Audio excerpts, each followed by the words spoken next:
Ngabwe guli nti buli 17 buli mwezi abantu ba Ssaabasajja bakunganya mu bibuli bya Bulange okulaba omulimu gw'okumaliriza ekizimbe Masengere we gutuuse n'olwaleero bwe gubadde. Mu kiseera kino ekizimbe Masengere kitandise okuteekebwamu amadinisa wamu n'okusiigibwa langi.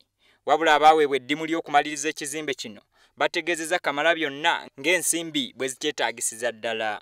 Bano era basabye Kamalabyonna okubawa olukusa batandike okukola ekiro basobole okutuukiriza ekiseera ekyabaweebwa. Olw'olukiiko oluzimbi otukkirize tutandike okukola ekiro. Tukakasa Katikkiro nti tuli bamalirivu okumaliriza Masengere mu budde singa abantu banaaba batuwadde ssente.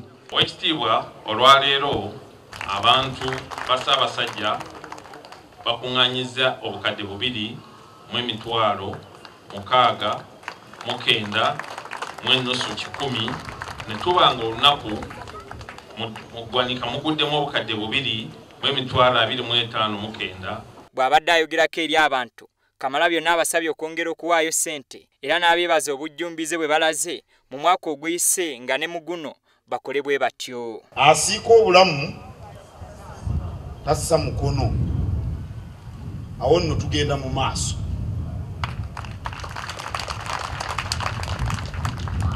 Njagala okwebaza Obuganda obutwanukudde n'essanyu yonna gye tutuuse mu mwaka oguwedde. Neebaza ab'amawulire abasaasaanya amawulire yonna gye tubeera. Mwebale ndaba wano bonna bitongole ebyenjawulo. Kamalabyonna era ategeezezza nga wiiki ejja bwe bagenda okulangirira akakiiko akagenda okuteekateeka amazaalibwa g'Omutanda nga ku mukolo guno kwe bagenda okumukwasiza ekizimbe kino. Katikkiro bw'atyo asekeredde abo bonna abagezaako okumulwanyisa n'ategeeza nti tajja kuva ku mulamwa kubanga gy'alaga atandise okulengerayo. Ndowooza bampulira buwulizi.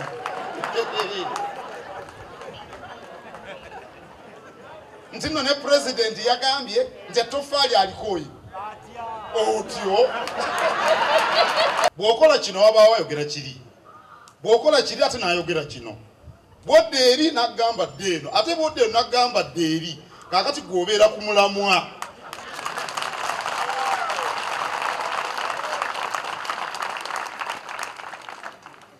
Era singa tewaliyo boogera bino na biri mwanditegedde nti omulimu guli awo yegeyege.